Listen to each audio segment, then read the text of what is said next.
11:30. So let me see who we have on the line. The only other counselors I see on the line is Ronnie White. I want to make sure I'm not missing anybody. Well, Counselor White, I apologize.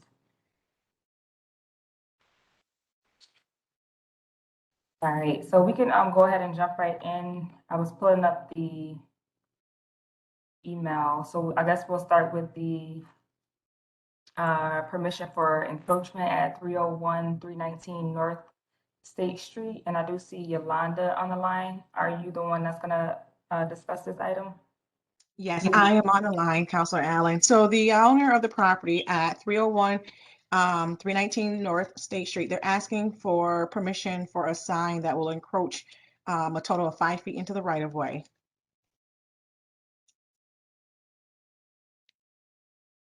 Okay, I was looking, I look at the pictures on here to see. Kind of difficult.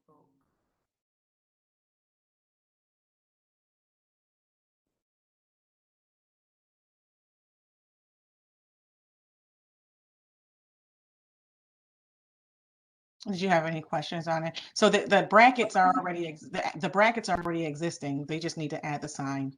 Yeah, no, not really. I just wish they would be able to send over better images because it's just black and white. It's like a black spot, really. You can't really see Okay. it. I kind of, I get the picture. Okay. Yeah, so I was okay with it. It's just hard to try to imagine it. Okay. Counselor White, did you have any questions on this No, I don't have any questions. Thank you, though. Okay. All right, and I see Counselor Bay has joined us and Counselor Hope. So were you two, did you hear the conversation? Encroachment for a sign over on North State Street? I heard probably at least half of it, but I also read the document, so I'm okay with it. So we can just do a thumbs up if you're okay to move it on the agenda. Yep, sounds good to me. Okay. Who was, oh, Counselor Driscoll. Okay. All right, so we'll just jump right in. I believe that was the only one I had besides the long list of land bank properties. So, and there's quite a few this time. And I do appreciate the email that Caitlin sent over with the explanations of each property and the future plans of each property. So Michelle, you want to jump right into those? Sure, yeah. So first one that we have on our list is 129-31 Baker Ave, District 4. It owes over $160,000 in back taxes. 105 Bishop Avenue, District 3 owes about $63,000. 214 14-16 Bryant Ave, excuse me, District 2 owes $13,900. 220-22 Birch Street, District 4 owes $75,500. 226-28 Birch Street, District 4, $7,400. District, or sorry, excuse me, 320 Delaware Street, District 2 owes about $21,000. 627 East Division Street, District 1. This is a City of Syracuse owned vacant lot that is being transferred. So there isn't anything that is owed. Wondering why I said 28 cents. Yeah, no, we already own it. We're simply transferring the title of the land bank. Okay. Then we've got 2956 East Genesee owes about $156,000. 2960 East Genesee owes about $155,000, and then 2964 East Genesee also owes $160,000. So those are all District 5. 500-502 Gifford and Oswego Street owes $2,300. That's District 2.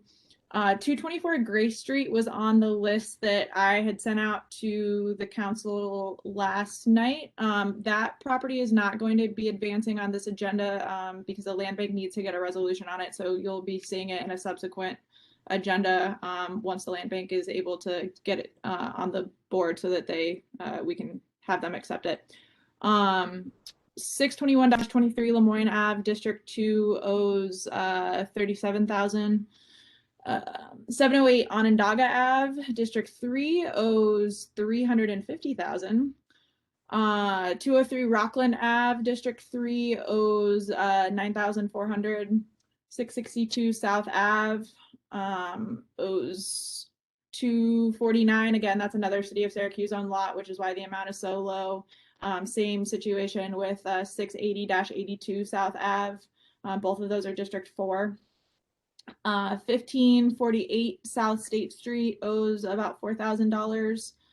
1548 South State Street owes about $4,000, and 1606 and 1554-44 South State Street, all being in District 4, all owing roughly $4,000 each.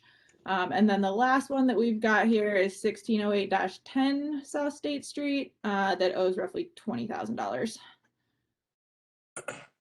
A question, Councilor Allen? Birch Street. So I may have missed this. So a lot of these commercial properties? I may have missed that part. Are they commercial properties? Those two are commercially zoned, but they're small vacant parcels. And I don't know if I have the ability to share my screen here, but I can show you how they're part of a larger assemblage if you're interested. Well, yeah, I was just looking for clarity, Caitlin. I heard a mention on Birch Street, but I know there's no houses on Birch Street. Yeah, let me, if it's possible, I can just show you what we're thinking of over there. We were approached by Blueprint 15, and they asked us to hold a lot of properties in their footprint area while they're doing their planning effort. And once they're done with the plan, they want us to work in conjunction with Blueprint 15 to market these parcels for reuse that would be consistent with the plan. And this is a case where we have probably 6 or 7 adjacent parcels, and these are the 2 missing pieces. So it's only So it's only 2 parcels on Burt that you listed, Michelle. Yes, these are the only. Oh, sorry. Council Bay is it's the 2 parcels on Burt once you pass the old barbershop. And everything contiguous to it is already city owned in some capacity. So it's a mix of city ownership, and then there's a couple of parcels that are owned by SIDA, I believe. So these are kind of the Yes. But I understand a lot of those properties are owned by the housing authority. Am I not mistaken? So Deputy Mayor, when you say pass a barbershop, you're talking going towards Salina. A lot I'm there. sorry to clean my windows outside. I couldn't hear you. I said when you talk about the parcels that are owned or the parcels just past the barbershop, you're going towards Salina, right? I'm going towards Salina Street. Okay, I know what you. Okay. Yeah. And those were the only 2, right, Michelle, that you were referring to on Birch Street? Yep, correct. All right. That's what I was trying to clarify. Okay. I don't know if you can see here, but these 2 that my mouse is over, those are the 2 on Burt. And all of these other little orange dots are already owned by the land bank, and these 2 missing pieces here are owned by SIDA. So once these 2 come in, and if you include the SIDA parcels, this will be one large 1-acre rectangle. Got you. That would be available. Yeah. Got you. I was confused when Michelle said owned by the city because I know the housing authority. I was along Burt. Those properties are owned by the housing authority, but you were talking about on State Street. Okay. Correct. All right. Appreciate it.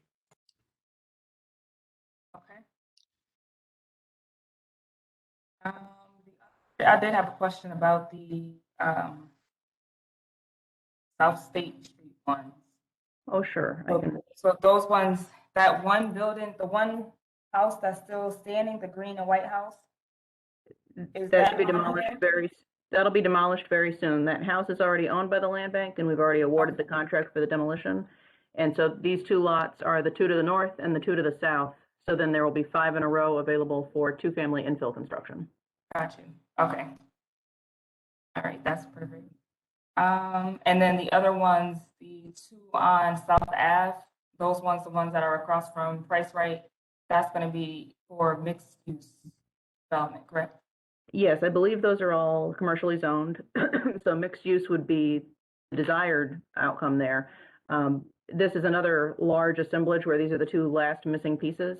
The challenge here is that half of the overall site is in the floodplain. So have you heard of any plans, or Deputy Mayor, have you heard of any plans for that lot?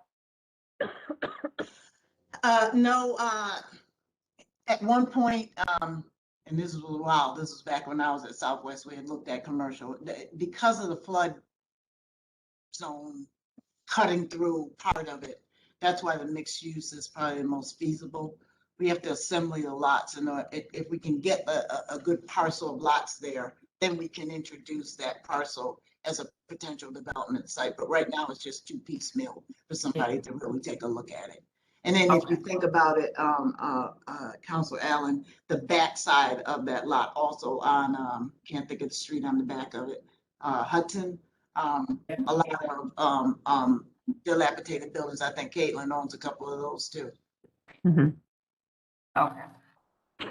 So if we were able to do like a mixed use or development over there, would it take up that whole entire block, or would you still do it only on the face of South Ave, but then on the back street, would it be something different? Or the parcels facing Hudson are zoned residential, and the parcels facing South Ave are zoned commercial. So I don't think it would be possible for somebody to bleed over onto Hudson.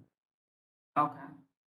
But there would need to be some plan for Hudson, even if it's assisting the occupied or redeveloping or demolishing the ones behind, because the ones behind are not in the best of shape. Right. And then it would be kind of weird to go over there and build brand new, like, single family houses, and then your backyard is a commercial building. Absolutely. I wouldn't want to look out my back window at them. Right. Okay. All right. And the other thing was, Councilor Driscoll, with yours, the ones on Genesee Street. Michelle, were those commercial properties as well? Yeah, they were. Caitlin, did you want to talk about these? Yeah, you guys might be familiar. There was a mechanic shop over there on Genesee Street for many years that is closed down now and is currently listed for sale. There's a little stretch there that's all zoned local business class A, and the listing agent for the mechanic contacted me recently and asked if those lots would also be available. And so it's not our intention to sell them to the people that own the mechanic shop, but just to make them also available so that somebody who's looking at that site might be able to do something bigger than just the one parcel. Okay. Can I ask Michelle? Can you remind me where that parcel was that owes over $300,000? Yep. So that's a 708 Onondaga Ave. What was that? What is that? So it's currently a vacant lot. I think that it likely got to owing that much from being formerly a structure, and some of those taxes were accrued when it was still assessed at a higher value. And then just with the length of time, that's typically Okay. That would have had to be the situation in order for them to owe that much. Money, right? Okay. All right. Yeah, when I saw that, I was like, oh, that's. Michelle, what's the closest landmark to that lot? On 708, I believe that's pretty close to the kind of like Five Corners area. I can confirm that. It's kind of across from the greenhouse there. It was. I think wasn't another Victorian there or something. Mm. Yeah, it was one or two of them was over there. Okay, I got you. Okay. All right. Any other questions or comments on these items? Just to the counselors, I know you are aware, while we're talking about neighborhoods and properties, you are aware that I'm bringing it up and I'm going to forget the address, but the apartment building on the corner of Onondaga and South Ave, we were having some issues there, nuisance abatement related, and then it caught fire. And it is boarded up right now. The property owner says that they are going to redevelop and start over again. Mike Collins and his team has been in touch with that owner about what they're looking to do again in there. We've been working with the agencies that have placed people in the building to just, make them know that we're aware that the folks cannot come back in and just to put on their radar to track down these folks, see where they are. But that building is absolutely shuttered. Is that the one that's across from the Rite Aid? Yeah, kitty corner to it. Yeah, the brown That's building with the green trim. Brown and green. Yeah. Yeah. I used to live across the street from that. Deputy Mayor, that's the one that used to have like 1,000 tires behind it we had removed. Yeah, That was I the- think that was the- one. Yeah, It that was the one. it was interesting. Across the street, it's like Pebble in the Brook. So across the street, you guys are well aware, the 128 South Ave, we were having all kind of trouble with that. We Great, went through right. nuisance abatement, we got them shut down. In February, the year was up, and so, you know, the owner went back in there and we started moving stuff in illegally, fixing stuff. So we put, you know, made them go through the process to get, I think it was new boiler or heater or something in there. The one half of the ownership plans to rent it out again. We're on top of them about, you know, we're gonna be right back where we started from if you go down the same route. But when that building shut down, many of those residents moved across the street. That green and brown house was one of our model properties. There was nothing wrong in there. And so I'm just afraid, I'm not sure where the residents in that property, the green and brown house, are now in the neighborhoods across the city. But we're not sure what's going to happen with that property. But for now, just so you know, particularly you, Councilor Hogan, it is shuttered. It's shuttered, and we continue to go by to make sure nobody's breaking in there.